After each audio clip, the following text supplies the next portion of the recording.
Hare Nama Hare Nama eva kevalam Kalo nasteva nasteva nasteva gatiranyata.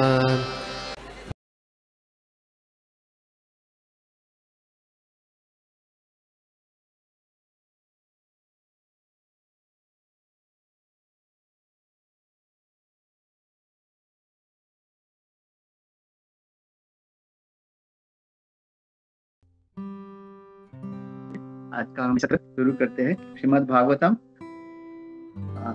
तीसरा स्कंद अध्याय 24 39 shloka number. ओमज्ञानतिमिरान्धस्य ज्ञानाञ्जनशलाकया चक्षुरुन्मिलितं येन तस्मै श्रीगुरुवे नमः। नमो विष्णुपादाय कृष्णप्रेष्ठाय भूतले श्रीमते भक्तिवेदान्त स्वामिनिति नामिने। नमस्ते सारस्वती देवे गौरवाणी प्रचारिणे निर्विशेष शून्यवादी पाश्चात्य देशतारिणे। जय श्री कृष्ण चैतन्य प्रभु नित्यानंद श्री अद्वैत गदाधर श्रीवासादि गौर वृंद। हरे कृष्णा कृष्णा कृष्णा हरे हरे हरे राम राम राम हरे हरे। ओम नमो भगवते वासुदेवाय ओम नमो भगवते वासुदेवाय ओम नमो भगवते वासुदेवाय। श्लोका माम आत्मानं स्वयं ज्योति सर्वभूत गुहाश्रयाम् आत्मनि एवात्मना वीक्ष्य विशोको अभयं पृच्छसि। Translation and purport by divine grace KC Bhaktivedanta स्वामी श्रील प्रभुपाद की जय। In your own heart, through your intellect, you will always see me, the supreme self-effulgent soul dwelling within the hearts of all living entities. Thus you will achieve the state of eternal life, free from all lamentation and fear.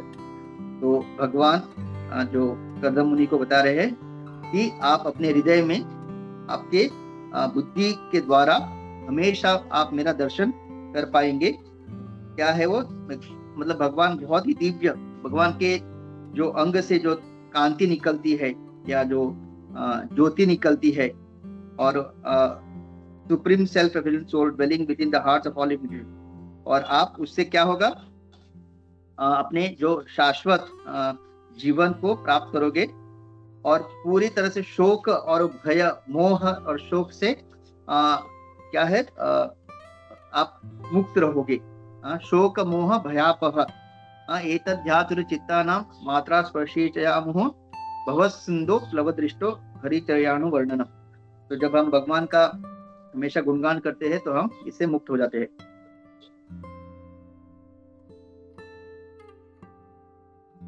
कम करोति वाचालम पंगुम लंघयते गिरिं यत्कृपातमहं वन्दे श्री गुरुतीनतारिणं परमानंदमाधवं श्री चैतन्य ईश्वरम। हरे कृष्णा। तो इस श्लोका में प्रभुपाद जो है हम purport थोड़ा मतलब पढ़ के प्रभुपाद जो समझा रहे। तो प्रभुपाद यहाँ पे जैसे जो लोग भगवान को साकार रूप में नहीं मानते या फिर उनको लगता है कि भगवान का कोई साकार रूप नहीं है, वो एक तरह से केवल एक क्या कहते हैं ब्रह्म ज्योति यही भगवान का असली रूप है, उनका कोई साकार रूप नहीं है। उसके बारे में प्रभुपाद परपट में लिखते हैं People are very anxious to understand the absolute truth in various ways, especially by experiencing the Brahma Jyoti or Brahman effulgence by meditation and by mental speculation. But Kapil Dev uses the word Mam to emphasize that the personality of Godhead is the ultimate feature of the absolute truth.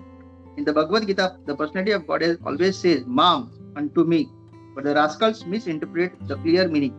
Mam is the supreme personality of Godhead. If one can see the supreme personality of Godhead as he appears in different incarnations and understand that he has not assumed a material body, but is present in his own eternal spiritual form, then one can understand the nature of the personality of Godhead. Since the less intelligent cannot understand this point, it is stressed everywhere again and again. Simply by seeing the form of the Lord as he presents himself by his own internal potency as Krishna or Rama or Kapila, one can directly see the Brahma Jyoti, because the Brahma Jyoti is no more than the effulgence of his bodily luster. Since the sunshine is the luster of the sun planet, by seeing the sun, one automatically sees the sunshine. Similarly, by seeing the Supreme Personality of Godhead, one simultaneously sees and experiences the Paramatma feature as well as the impersonal Brahman feature of the Supreme. The Bhagavatam has already enunciated that absolute truth is present in three features. Brahmeti, Paramatmiti, Bhagwaniti, Shabdete. In the beginning as the impersonal Brahman, in the next stage as the Paramatma and everyone's heart, and at last the ultimate realization of absolute truth, Bhagwan, the Supreme Person of Godhead. One who sees the Supreme Person can automatically realize the other features, namely the Paramatma and the Brahman features of the Lord. The word used here are Vishoka, Bhaya, Abhayam, Richasi. Simply by seeing the personality of Godhead, one realizes everything, and the result is that one becomes situated on the platform where there is no lamentation and no fear. This can be attained simply by devotional service to the Supreme Personality of Godhead.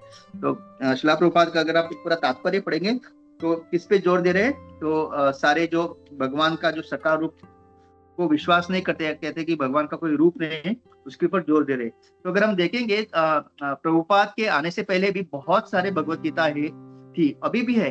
अगर आप देखेंगे हर एक भाषा में ना भगवत गीता का टीका लिखा गया है। तो अगर आप देखेंगे केवल भारत में कितने सारे भाषाएं हैं और हर एक भाषा में भगवत गीता का टीका लिखा गया है। लेकिन प्रभुपाद की जिसने भी कोई भगवत गीता नहीं पढ़ी है, कोई इस्कॉन से नहीं जुड़ा है, अगर आप उनसे पूछोगे कि भगवत गीता का सार क्या है, तो ये बहुत कॉमन है। इवन हम भक्ति में आने से पहले हमने बहुत सारे घरों में या ऑफिस में देखा है, तो क्या लिखते हो, तुम क्या लेके आए थे, तुम क्या लेके जाओगे, खाली हाथ आए थे, खाली हाथ जाओगे, क्या मतलब जो हो रहा है अच्छा हो रहा है, जो होगा वो अच्छा होगा। तो लोगों का ये सारा मतलब, जैसे प्रभुपाद लिखते हैं ना, मेंटल स्पेकुलेशन, अपने ही मन माने ढंग से वो लोग ये सार लिखते हैं। मतलब ये भगवत गीता पढ़ने के बाद उनका सार यही है। लेकिन फिर आप उनसे पूछो कि भगवान कौन है, तो फिर वो आपको नहीं बता पाएंगे भगवान कौन है। भले ही भगवत गीता में जैसे प्रभुपाद लिखते हैं, हर जगह प्रभुपाद भगवान कहते हैं माम माम, तो उनका क्या कहते हैं कि जो कृष्ण जो अर्जुन को बता रहा है और उस कृष्ण के अंदर और एक जो आत्मा है, तो इस तरह से उनका पूरा मतलब जो कृष्ण बता रहा है वो भगवान नहीं है, वो कृष्ण उसके अंदर जो और एक आत्मा है उसके द्वारा अर्जुन को बता रहा है। तो इस तरह की मतलब बहुत ही मतलब एक जो नॉर्मल आदमी है वो ऐसे सब जब क्या कहते हैं व्याख्यान सुनेगा तो कहता है इससे अच्छा है कि भगवान कौन है जानना, उसके लिए वो मुश्किल हो जाता है एंड वो ज्यादा प्रयास नहीं करना चाहता क्योंकि बहुत कंफ्यूजिंग हो जाता है। लेकिन प्रभुपाद ने बहुत ही मतलब सरल तरीके से क्या कहा कि भगवान जो है एक व्यक्ति है। तो अभी हम लोग सोचेंगे अगर भगवान व्यक्ति है तो हम भी व्यक्ति है, तो हम भी भगवान है क्या? तो प्रभुपाद इसको और सिंपल करते हैं, क्या कहते हैं, भगवान जो है परम पुरुष, ईश्वर परम कृष्णा। तो हम सब व्यक्ति है लेकिन भगवान कौन है? परम व्यक्ति, supreme. We are all person, हम भी पर्सन है, लेकिन Krishna is a supreme person, supreme personality of Godhead. तो इस तरह से जब हमको बताया जाता है वो आसान होता है समझने के लिए। तो हम किसी भी स्तर, कभी भी कोई भी स्थिति में भगवान नहीं बन सकते। वी विल ऑलवेज, हम हमेशा भगवान के अंश रहेंगे। तो भगवान इज मतलब वही सुप्रीम पर्सनैलिटी ऑफ गॉड है और हम शाश्वत मतलब eternal supreme personality of God है और हम इटर्नल उनके पार्ट एंड पार्सल मतलब उनके अंश। तो ये हम कभी भी चेंज नहीं होगा किसी भी स्थिति में। आप कितना भी ज्ञान अर्जित कर लो, आप कितना भी पंडित बन लो, आप हो सकता है कि ऐसा कहते हैं कि पूरा वैदिक शास्त्र के कितने श्लोका है? 1 लाख श्लोका है। कितने?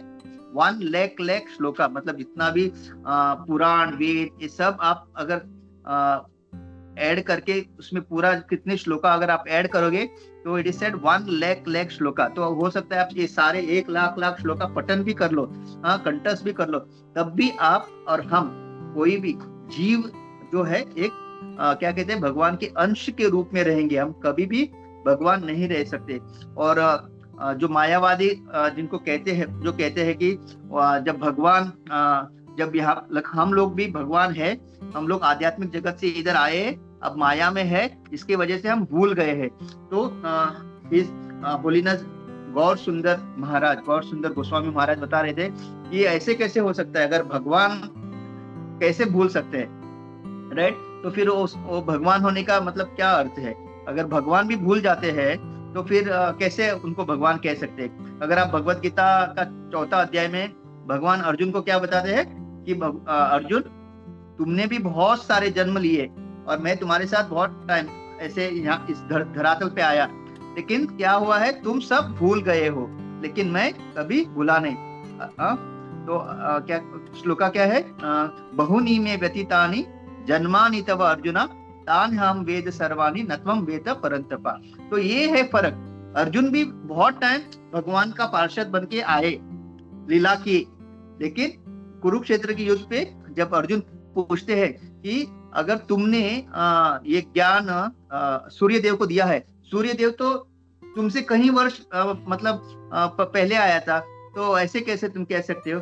तब भगवान समझाते हैं कि जो मैं और आप, मतलब तुम बहुत टाइम हमने जन्म लिया है, मतलब भगवान का जन्म यानी वो जो दिव्य जन्म, लेकिन तुम भूल गए हो। तो हम जब भी शरीर अपना चेंज करते हैं, हमारा जब शरीर का परिवर्तन होता है, हम सब भूल जाते हैं। अभी अगर यहाँ पे किसी को भी पूछा जाए कि आप पहले जन्म में या आपने जितने भी जन्म लिए हैं इस धरातल पे, क्या आपको याद है? 100% हमको कुछ भी याद नहीं रहेगा। इवन जो हिप्नोटिज्म करके जो हमें पूर्व जन्म में लेके जाते हैं, ऐसे कुछ लोग हैं जो थोड़ा बहुत उनको ज्ञान है, तो वहां पे भी कुछ ही हमारे जीवन के जो इंसिडेंट हमको याद रहते हैं, कुछ ही, ऐसा नहीं कि हमको सारा वो पूर्व जन्म का तो छोड़ो, अगर हम पूछे कि हमने गए साल में 365 डेज में क्या क्या किया, अगर किसी से पूछे तो हम अपना सर खुजाना लगेंगे, क्योंकि याद नहीं रहेगा। कल 24 घंटे में हमने क्या क्या किया, हमको याद नहीं रहेगा। ये अपनी जीव की परिस्थिति है, लेकिन भगवान की ऐसी कभी भी नहीं। भगवान को हर एक चीज पता है। तो ये है भगवान के बीच में और हमारे बीच में फर्क। तो ये प्रभुपाद की कृपा है। प्रभुपाद के भगवत गीता पढ़ने के बाद और प्रभुपाद के प्रचार के बाद ही ये सारा जो भगवान एक व्यक्ति है, बहुत ही महान व्यक्ति, बहुत ही सुंदर व्यक्ति, ये हमको पता चलता है। भगवान का रूप बहुत सुंदर है। और जब ध्रुव महाराज का जब तपस्या करने जाते हैं वन में, और जब उनको उनके गुरु नारद मुनि मिलते हैं, तो बहुत सुंदर श्लोक है, ऑलमोस्ट 8-9 श्लोक, जहाँ पे नारद मुनि ध्रुव महाराज को भगवान के रूप का वर्णन कर रहे हैं। तो उसमें एक सुंदर क्या कहते हैं, श्लोक में वो कहते हैं कि भगवान के हर एक अंग ना इतने परफेक्ट है कि आप सोच भी नहीं सकते। जैसे हमारे किसी की नाक मोटी छोटी, किसी के आंख, मतलब कुछ लोग भारतीय होते हैं लेकिन उनके आंख ऐसे होते हैं वो चाइनीज जैसे लगते हैं, राइट? किसी के तो हम लोगों के बीच में कुछ ना कुछ ये रहता है, क्या कहते हैं, डिफरेंस रहता है हमारे हर एक अंग में। लेकिन भगवान का हर एक अंग इतना सुंदर है। और सेकेंडली, भगवान 16 साल के ऊपर उनका आयु नहीं बढ़ता, वो हमेशा नव यौवन। तो इतने सुंदर है उनके मतलब बहुत सुंदर ये वर्णन है। अब जब आगे जाएंगे 4थे स्कंद में आता है, तो नारद मुनि ने भगवान का इतना सुंदर दर्शन बार बार लिया है, तो वो एकदम अथॉरिटी, वो प्रामाणिक, उनके पास प्रमाण है भगवान का वर्णन करने के लिए। तो उस पूरे वर्णन का जब ध्रुव महाराज को ज्ञान होता है, फिर वो जब भगवान के ऊपर ध्यान लगाते हैं, तब भगवान उनको दर्शन देते। तो ध्रुव महाराज ने भी किसी निराकार या किसी ब्रह्म ज्योति पे ध्यान नहीं लगाया, उन्होंने पूरे साकार रूप पे ध्यान लगाया। इसी तरह से जब प्रभुपाद ने हमको ये पूरा सुंदर भगवान का धाम का वर्णन किया, उनका रूप, उनका गुण, लीला, धाम, ये सब जब वर्णन किया, तो हम लोगों के लिए भी भक्ति करना बहुत आसान है। सोचिए, हमको पता नहीं भगवान कौन है, कहाँ रहते हैं, और केवल कहा गया है आप हरे कृष्ण महामंत्र का जप करो, एक दिन आपको कुछ किसी चीज, मतलब किस एक पावर का दर्शन होगा। तो हम लोग भी कितना फ्रस्ट्रेट होते हैं, राइट? लेकिन अब हम जब भक्ति करते हैं, हमको पता है कि कृष्ण और कृष्ण के नाम में कोई अंतर नहीं है। हमको कहाँ जाना है हमको पता है, हम कहाँ से आए हैं हमको पता है, हम क्यों कैसे यहाँ पे आए, ये सब प्रभुपाद ने हमको इतनी सुंदर, और हमारे आचार्य परंपरा में हमको इतना सुंदर तरीके से बताया। तो हम जब भक्ति कर रहे हैं, हमारा पूरा जो माइंड है क्लियर है, हमारा पूरा मन, हमारा बुद्धि क्लियर है कि हम क्या कर रहे हैं और क्यों कर रहे हैं, राइट? तो ये है जब हम परंपरा में हमको ज्ञान मिलता है और जब हमको सही में पता है। तो एक सुंदर कथा आती है, श्रीमान रामानुजा आचार्य जो श्री संप्रदाय के एक बहुत ही महान आचार्य है। तो जब बचपन में वो तो बचपन से ही भक्त थे। तो एक बार बचपन में वो गुरुकुल में जहाँ पे पढ़ रहे थे, तो वहां पे एक दिन वो अपने गुरु का सेवा कर रहे थे, उनके चरण दबा रहे थे। तभी उनके एक सहपाठी आके उनके गुरु से पूछते हैं कि मैं ये चंद योग उपनिषद से एक ये वाक्य पढ़ रहा हूँ और इसका मुझे थोड़ा अर्थ समझाइए। तो वो वाक्य क्या था? कपीयसाम पुंडरीक। तो वो बोल रहे कपीयसाम पुंडरीक, और ये जो वाक्य भगवान के नेत्रों से तुलना हो रही है। तो ये मुझे समझ में नहीं आ रहा है। तो ये कपीयसाम पुंडरीक किस तरह से भगवान के नेत्रों से इसका संबंध है और इसका अर्थ क्या है, आप मुझे समझाइए। और तब रामानुजाचार्य जो है अपने गुरु के चरण स्पर्श मतलब दबा रहे थे, सेवा कर रहे थे। तो क्या होता है, वो गुरु जो है ब्राह्मण था, भक्त नहीं था, संस्कृत का बहुत बड़ा पंडित था। तो वो क्या कहता है कि कपीयसाम, कपी यानी बंदर को, हम पता है ना संस्कृत में बंदर को भी कपी, जैसे भगवत गीता में श्लोक आता है कपी ध्वज। वो अर्जुन के रथ पे हनुमान जी ध्वज में ध्वज लगाया था जिसपे हनुमान जी का चित्र था, तो कपी ध्वज। तो कपी यानी बंदर और कपी यसाम यानी उसका पिछवाड़ा, तो बंदर का पिछवाड़ा। तो क्या कहते हैं वो कि जो बंदर है उसका पिछवाड़ा वो कैसा रहता है? लाल रहता है, लाल कलर। तो भगवान के नेत्र भी, मतलब भगवान का जो नेत्र है वो एकदम लाल कलर, लेकिन एक्चुअली लाल नहीं रहता। जब सूरज उगता है ना, तो सूरज जब उगता है तो जो सूरज का पहली किरण एकदम ऑरेंजिश जो एक ये रहता है कलर, तो भगवान की उस तरह से नेत्र है, बहुत ही सुंदर। तो इस तरह से वो जो ब्राह्मण है, गुरु है, उसका व्याख्यान करता है कि एक जो बंदर का पिछवाड़ा होता है वो लाल कलर होता है इसके वजह से, और भगवान की भी नेत्र लाल है इससे वो। तो जब ये रामानुज आचार्य इसका अर्थ सुनते हैं तो उनको इतना बुरा लगता है ना, तो उनके आंखों से अश्रु बहने लगते हैं और एकदम गरम वो जो रोते हैं ना, वो जो अश्रु के जो बूंद रहते इतने गर्म होते हैं, और वो उनके जो पैर जो दबा रहते उनके पैर पे गिरने लगते हैं और उनको एकदम चटका लगता है, इतना गर्म। क्योंकि रामानुज आचार्य को इतना बुरा लगता है कि मेरे भगवान इतने सुंदर है, उनका नेत्र इतने सुंदर है, और ये मेरे गुरु किससे उसका तुलना कर रहे हैं? मतलब बंदर के पिछवाड़े से वो लाल है, इसकी वजह से जो भगवान का जो आंखें लाल है, तो उनको इतना बुरा लगता है। तो वो अचानक वो गुरु भी बोलता है, अरे ये तुमको क्या हुआ, तुम रो क्यों रहे हो, और इतने गरम अश्रु, मेरे पैर जलाओगे क्या? तो फिर वो रामानुज आचार्य उनसे कहते हैं कि गुरुदेव, मतलब मुझे बहुत बुरा लग रहा है कि आप मेरे मतलब हमारे भगवान इतने सुंदर, उनके नेत्र है, और आप उसकी तुलना इतनी तुच्छ मतलब बंदर की पिछवाड़े से आप उसकी तुलना कर रहे हो। तो गुरु को बहुत गुस्सा आता है। तो तुमको क्या लगता है, तुम मुझसे ज्यादा ज्ञानी हो, तुमको पता है क्या इसका अर्थ, तो तुम समझाओ। इस तरह से वो उनको चैलेंज करते हैं, और बहुत ही नम्र होके फिर रामानुज आचार्य उसका उल्लेख करते हैं कि कपी यसाम का अर्थ क्या है। तो फिर वो क्या कहते हैं, कपी यानी कपी मतलब पी यानी पीबंती इति कपी, मतलब जो पानी जो पीता है। तो पानी मतलब अगर फिर वो ऐसा समझाते हैं कि जब अगर आप गर्मी के दिनों में अगर एक मटके में थोड़ा जल रखो, जल भर के उसको बाहर रखो, तो उसको कौन पीता है? सूर्य जो है अपने तेज किरणों से उस सारे जल को पी लेता है, राइट। तो कपीयसाम मतलब पीबंती इति कपी, तो अयसाम यानी जो पीता है।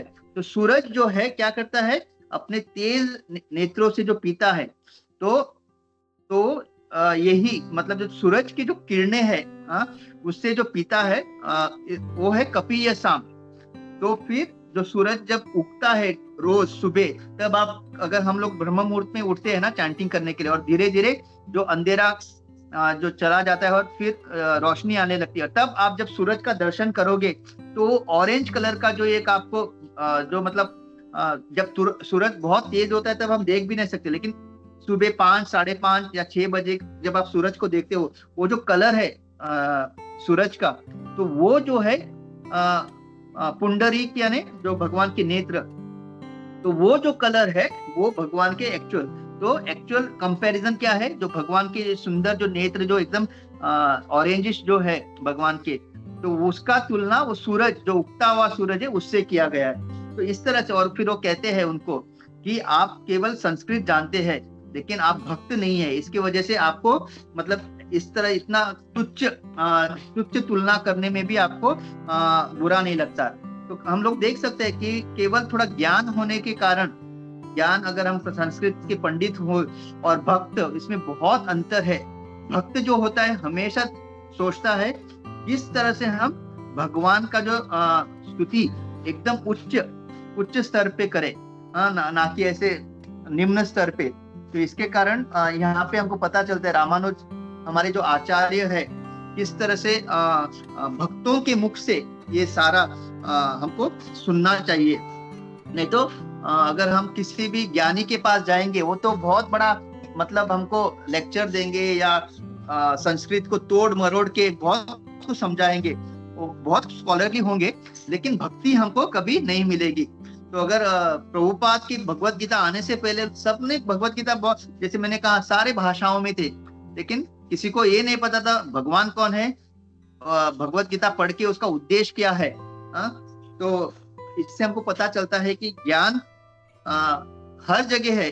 इवन अगर आपको गूगल में जाओगे तो भी आपको बहुत सारा ज्ञान मिलेगा, लेकिन अगर भक्त बनना है तो वेरी वेरी इंपॉर्टेंट कि हमको जो ज्ञान है परंपरा में प्रामाणिक गुरु से ही लेना पड़ेगा, नहीं तो भक्ति में हम लोग आगे नहीं बढ़ पाएंगे। तो इसलिए हमेशा प्रभुपाद कहते थे जो कृष्ण के मतलब मायावादी से हमको कभी सुनना नहीं चाहिए, क्योंकि मायावादी का क्या होते हैं, वो कृष्ण अपराधी होते हैं और उनका केवल एक ही इच्छा होता है किस तरह से हम भी जो है भगवान बने। इसलिए वो भगवान से बहुत द्वेष करते हैं, ईर्ष्या करते हैं, क्योंकि हमेशा हम जो भक्त है भगवान का गुणगान करते हैं, तो भगवान का गुणगान उनको नहीं चाहिए, वो चाहते हैं कि उनका गुणगान हो, और उनका एक ही लक्ष्य होता है कि कैसे हम भगवान बने। तो इस तरह से एक शिष्य था और उसने बेचारा बहुत प्रामाणिक था, लेकिन उसको भी भगवान कौन है जानना था। तो एक उसका लेकिन क्या हुआ, वो किसका भक्ति करने लगा, एक मायावादी गुरु को पकड़ के भक्ति करने लगा। तो उसने बोला मैं तुमको एक मंत्र देता हूँ, तुम क्या करो, उसको हमेशा ध्यान करो और उसको बोलते रहो। और मंत्र था सोहम। सोहम मतलब मैं ही वो हूँ, मैं ही वो हूँ, मतलब परम पुरुष मैं ही वो, सोहम सोहम। तो वो एक जगह बैठा और जाप करने लगा, सोहम सोहम, मतलब मैं ही वो, मतलब परम पुरुष भगवान मैं ही हूँ, सोहम। तो फिर वो जैसे कर रहा था, एक वैष्णव वहां से गुजरता है, और वैष्णव जब सुनता है सोहम सोहम, अरे ये क्या बोल रहा है, ना मैं भगवान हूँ मैं भगवान हूँ, तो वो जाके उसको थोड़ा हाथ लगा के उसको उसके ध्यान से उसको मतलब इंटरनल कॉन्शियसनेस ने एक्सटर्नल कॉन्शियस में लाता है और बोलता है तुम क्या जप कर रहे हो। तो वो बोलते हैं मेरे गुरु ने मुझे कहा है सोहम, मैं ही वो भगवान हूँ। तो वो बोलते हैं अरे ये सही नहीं है। वो बोलते नहीं नहीं मेरे गुरु ने दिया है, तुम मुझे डिस्टर्ब मत करो, मैं ये मंत्र मैं यही जप करूंगा। तो बोलते एक काम करो, ठीक है तुमको अगर करना है तो करो, एक काम करो सो के पहले द लगाओ, दासोहम, दा लगा दो। तो बोलता है हाँ ठीक है ये मैं कर सकता हूँ। तो फिर वो क्या करता है दासोहम दासोहम। तो अभी थोड़ा क्या हुआ, मैं वो जो परम पुरुष है उसका दास हूँ, दासोहम दासोहम। तो जब उसके गुरु आते हैं वो बोलता है ये क्या मंत्र जप कर रहा है, मैंने तो उसको सोहम बताया दासोहम। तो बोलते नहीं नहीं आप जाने के बाद एक व्यक्ति आया था, वो बोल रहा था ये जो आपने दिया मंत्र सही नहीं है, तो उसने मुझे दा लगाने के लिए किया। तो बोलते ऐसा है क्या, और मुझे अच्छा लग रहा है ये मंत्र भी। तो अभी गुरु बोलता है अभी क्या करूं। तो फिर वो क्या बोलते एक काम करो, ये दासोहम के पहले स लगाओ। तो क्या हो गया, सदा सोहम, सदा सोहम, मतलब मैं शाश्वत भगवान हूँ, शाश्वत भगवान हूँ। तो वो बेचारा बोला ठीक है गुरु के। तो फिर थोड़ी देर के बाद वो यही मंत्र जपने लगा, सदा सोहम सदा सोहम सदा सोहम। तो फिर वापस वो वैष्णव आ गए, मतलब अगले दिन वो बोलता रहे वापस मंत्र चेंज हो गया, मतलब पहले तो सोहम मैं वो भगवान हूँ, लेकिन अभी तो और डेंजरस हो गया, मैं शाश्वत वो भगवान हूँ। तो वो आके उसको वापस जगाता है, एक काम करो, तुम क्या करो, वापस दा लगाओ। हाँ, तो क्या हो गया, दास दासो हम, दास मतलब दासों का दास, उस भगवान के दासों का दास। तो मतलब कहने का तात्पर्य है कि वैष्णव जो है बचाना चाहते हैं जीवों को अपराध करने से, और ये जो मायावादी जो गुरु है वो क्या करते हैं, मतलब ऐसे भटके हुए लोगों को और भटकाते हैं। तो ये बहुत बड़ा एक क्या कहते हैं कंपटीशन नहीं, एक अजीब तरह का एक ये है इस भौतिक जगत में। जो प्रामाणिक वैष्णव, जो प्रामाणिक भक्त है, वो जीव को वापस भगवान से मिलाना चाहते हैं। और ये जो कथाकथित जो गुरु है, जो जिनको पढ़ी नहीं भगवान कौन है, जीवन का लक्ष्य क्या है, उनको केवल इस भौतिक जगत में थोड़ा नाम कमाना है, पैसा कमाना है, शिष्य बनाने हैं और अपने गुणगान कराना है, वो लोग क्या करते हैं, ऐसे भटके हुए लोगों को, जो प्रामाणिक है, उनको सही में भगवान कौन है, क्योंकि वो भी इस भौतिक जगत से तंग आके वो भी ढूंढ रहे। लेकिन अगर उनका अगर भाग्य सही में नहीं है, तो उनको ऐसे कोई भटके हुए गुरु मिल जाते हैं और उनको क्या करते हैं, भगवान से और दूर लेके जाते हैं। और केवल इतना ही नहीं, उनको ये बताते कि अरे तुमको पता नहीं, तुम ही भगवान हो, अब तुम माया में पड़ गए हो, इसलिए भूल गए हो। जब माया चली जाएगी तो तुमको पता चलेगा तुम भगवान हो, और तुम खुद भगवान बन के वापस चले जाओगे। तो सुनने में भी अच्छा लगता है ना अगर किसी को बोले अरे हाँ मैं भी भगवान हूँ, अच्छा मैं भूल गया हूँ, अच्छा लगता है सुनने के लिए। तो ऐसा होता है। लेकिन जब हम जैसे बद्ध जीव प्रभुपाद के शरण में आए, इसके लिए हमारा बहुत बहुत परम सौभाग्य है, हम लोग बच गए। नहीं तो हो सकता है हम भी ऐसे किसी गुरु के इसमें आके हम भी सोचते कि भगवान का कोई रूप नहीं, मैं भी भगवान हूँ, मैं भूल गया हूँ। तो इस तरह से और इसलिए प्रभुपाद इसलिए लिखते लास्ट में कि जब हम सही में भगवान कौन है, हमारा भगवान के साथ संबंध क्या है, ये जब पता चलता है, तब हम एक्चुअली भय और शोक से, भय शोकादि वर्जितः ब्रह्मभूत प्रसन्नात्मा न शोषति न कांक्षति सम सर्वेषु भूतेषु मद भक्ति लभते पराम। तो जो सही में भक्ति मार्ग में आता है और उसको पता चलता है कि इस भौतिक जगत में मेरा कुछ भी नहीं है, मैं यहाँ केवल एक यात्री हूँ और मुझे यहाँ से निकलना है। यहाँ पे कुछ जो कुछ भी मैं कमाऊंगा, धन या कुछ भी, जो भी रिश्ते नाते सब ये जैसे में शरीर का मेरा परिवर्तन होगा, सब जो है क्या होगा, निकल जाएगा। केवल क्या रहेगा शाश्वत, जो भक्ति मैंने थोड़ी बहुत भगवान की है, जो वैष्णव की सेवा की है, भक्तों की सेवा की है, भगवान का जो नाम मैंने जप किया है, भगवान का जो मैंने अर्च विग्रह का दर्शन लिया है, वही जो है मेरा शाश्वत जो है मूल मेरा धन है। बाकी सब जो भी भौतिक स्तर पे, शारीरिक स्तर पे जो कुछ भी कार्य रहेगा वो यहीं पे रह जाएगा। इसके लिए वो किसी चीज का शोक नहीं करता। अगर मैंने अच्छी पढ़ाई की होती तो आज मैं भी शायद अमेरिका में होता, मेरा भी 2 बंगले होते, मेरे भी गाड़ी होते, शायद मुझे और अच्छी पत्नी मिलती। मैंने पढ़ाई नहीं की इसकी वजह से। तो शोक यानी क्या, जो पहले उन्हें गलत किया। और भय क्यों, पता नहीं अभी आगे क्या होगा। सुनने में आया है कि मतलब AI जब से आया है नौकरी छूटने वाली है। मुझे और कुछ नहीं आता, मेरी नौकरी छूटेगी तो फिर क्या होगा, मेरे बच्चे छोटे हैं, उनकी अभी पढ़ाई का भी कितना महंगा हो गया है, कैसे मैं उनको पढ़ाऊंगा, मतलब इस तरह का भय। तो हम लोग या तो शोक मनाते हैं, मैंने पिछले महीने कुछ अच्छा नहीं किया, या फिर हमारा भय होता है कि आगे क्या होगा। और उस चक्कर में हमारा जो अभी का जो वर्तमान है, जो प्रेजेंट है, उसका हम क्या करते हैं, ध्यान नहीं देते। तो लेकिन जो भक्त होता है उसको पता है कि रक्षिषि इति विश्वासो, भगवान हमेशा मेरा पालन करेंगे। जब मुझे पता भी नहीं था भगवान कौन थे, भक्ति क्या है, तब भी भगवान ने मेरा पालन किया।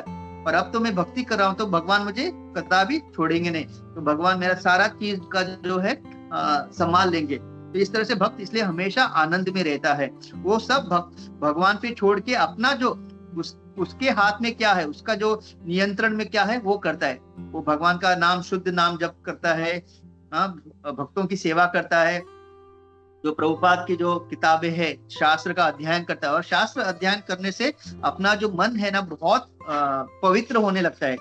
बहुत लोग कहते हैं ना मेरा मन पवित्र नहीं है, क्यों? क्योंकि हम शास्त्र का अध्ययन नहीं करते। तो प्रभुपाद हमेशा कहते थे you can purify your mind by reading books, मतलब शास्त्र पढ़ने से। और प्रभुपाद के तात्पर्य वगैरह इतने, मतलब इतना उनमें शक्ति है, इतना शक्ति है कि हमारा अहंकार तक को चूर चूर कर देता है। क्योंकि हम लोग कभी कभी बोलते हैं ना, मैं हमारा जो फॉल्स ईगो हमको हमेशा ऐसा दिखाता है कि नहीं तुम भी बहुत कोई महान व्यक्ति हो, जिसकी वजह से हम कभी कभी भक्तों के बीच भी अनबन बन जाते हैं, क्योंकि हम compete करते हैं। लेकिन जब हम बार बार एक शास्त्र पढ़ेंगे, प्रभुपाद के तात्पर्य पढ़ेंगे, वो पूरा हमारा अहंकार को भी मतलब जड़ से उसको साफ कर देगा। तो ये मतलब श्लोका से हमको पता चलता है कि हम लोगों को हमेशा भगवान के सुंदर दिव्य रूप पे चिंतन करना है। उनके ये जो सुंदर नाम है हरे कृष्ण महामंत्र, उसको हमेशा जप करना है। और हम क्या होगा, हमको पता है भगवान एक व्यक्ति है, बट वो कैसे व्यक्ति है, सुप्रीम व्यक्ति है, हमारे जैसे नहीं, he is a supreme Lord, और हम उनके शाश्वत अंश है। और वो और क्या उनका जब हम हमेशा भक्ति करेंगे, हम भी इस भौतिक जगत के पूरे शोक मोह भय से मुक्त हो जाएंगे और एक आनंदमय जीवन हम व्यतीत करेंगे। और जितना हो सके हमको भक्तों के संग में रह के प्रामाणिक गुरु के आश्रय में आके भक्ति करना चाहिए, और वो जो बताते हैं केवल उसको ग्रहण करना चाहिए। तो हमारा जो भक्तिमय जीवन बहुत ही आनंदमय होगा। तो मैं ये कह के रुकता हूँ। हरे कृष्णा, बहुत बहुत धन्यवाद। श्रील प्रभुपाद की जय, श्रीमद ग्रंथराज श्रीमद भागवतम की जय। जय श्री गौर प्रेमानंद हरि हरि बोल। Hare Krishna. Hare Krishna. Thank you Prabhu. I think किसी का हरे कृष्णा। प्रश्न टिका टिप्पणी नहीं है, तो थैंक यू प्रभु, बहुत अच्छे से हमने आज का श्लोक कवर किया। और भगवान पे के भरोसे जितना रहेंगे हम लोग, उतना जो है शोक और भय से हम लोग दूर रहेंगे। और ये हम लोग भक्तों के जीवन से भी देखते हैं, जैसे प्रहलाद महाराज का उदाहरण है। प्रहलाद महाराज को कभी भय नहीं लगा कभी क्या होने वाला है, तो बहुत अच्छा उदाहरण है वो। और भी कितने सारे ऐसे भक्त हैं ना, वो तो बहुत हजारों साल पहले की बात है। अभी भी देखे कलयुग में तो तुकाराम महाराज और ऐसे कितने जो हमारे आचार्य हैं, संत हैं, उनका भी जीवन देखें तो दे आर ऑलवेज हैप्पी, कभी उनको दुख नहीं। कितने भी मतलब श्रीवास आचार्य, तो वो कैसे कितने झोपड़ी में रहते थे पर स्टिल ही वाज हैप्पी। तो ये है भगवान इसो इतना कंप्लीट है कि उनका खाली स्मरण मात्र से भी जो है हम लोगों को कभी कोई भय या शोक नहीं होता हम लोगों को। So it is one thing. And जैसे आज गणेश चतुर्थी है, तो गणेश जी भी जो है हम लोगों को मतलब वो भी अच्छे, वो भी वैष्णव हैं, गणपति यानी सारे गणों के क्या बोलते हैं, प्रोटेक्टर हैं वो। और हम जानते हैं कि कैसे भगवत गीता उन्होंने लिखा है, very nicely he has written Bhagavad Gita, and he accepted all the facts. जो भी भगवान जो भी बोल रहे हैं शब्द कि मैं ही सब कुछ हूँ, मैं सब कुछ मुझसे आया है, and he accepted that and he has written that. तो उनका भी आशीर्वाद लेंगे हम लोग और भक्ति में आगे बढ़ने का प्रयास करेंगे। हरे कृष्णा।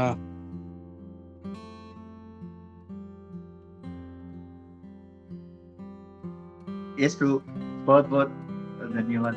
और एक्चुअली हम देखेंगे कि हम जब भी गणेश चतुर्थी में एक गालिनो टांगन वंदिना चरण जो गाते हैं, तो लास्ट में हरे कृष्ण महामंत्र का जप होता है, हरे राम हरे राम। तो गणपति ने मतलब हम लोगों को पहले से ही मतलब भक्ति में लाने के लिए ये मतलब हर जगह ये लास्ट में आरती में आता ही है। लोगों को लगता है वो गणपति की स्तुति कर रहे, लेकिन गणपति एक्चुअली हम भगवान का वो पूरा डोळ्याना पाहिना रूप तुझे, वो पूरा एक्चुअली भगवान का सुंदरता का वर्णन हो रहा है। तो वो एक्चुअली उनको पास करते थे। तो इस तरह से पास कर करके हमारी सुकृति उन्हीं बना के हम एक्चुअली हमको उन्होंने एक मार्ग दिखाया भगवान की ओर। और लास्ट में देखो हरे कृष्ण महामंत्र तभी से गा रहे हैं सब लोग। तो एक तरह से गणपति कितना हमको मदद कर रहे हैं मतलब भक्ति मले हम देख सकते कि इवन देवी देवता चाहते हैं कि हम प्रोग्रेस करें। जब वो खुश होते हैं हमसे, वो भी बोलते चलो अभी मैं खुश हूँ आपसे, मैं अभी आपको परम जो आशीर्वाद क्या देता हूँ कि आप अभी कृष्ण की भक्ति करो।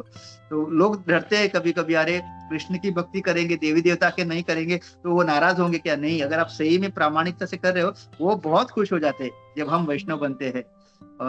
तो एक है, तो अज्ञानता के कारण लोग डरते हैं, लेकिन इवन जो देवी देवता वो बहुत खुश होते हैं जब हम भगवान कृष्ण की जब भक्ति, क्योंकि वो भी उनके आराध्य भी वही है। हरे कृष्णा। हरे कृष्णा। या और किसी का कोई कमेंट या क्वेश्चन नहीं है तो हम लोग रुकते हैं। ग्रंथराज श्रीमद् भागवतम की जय, श्री प्रभुपाद की जय, इस्कॉन गोविंद की जय, श्री कृष्ण गोविंद की जय। हरे कृष्णा। हम लोग लेते हैं नरसिंह आरती।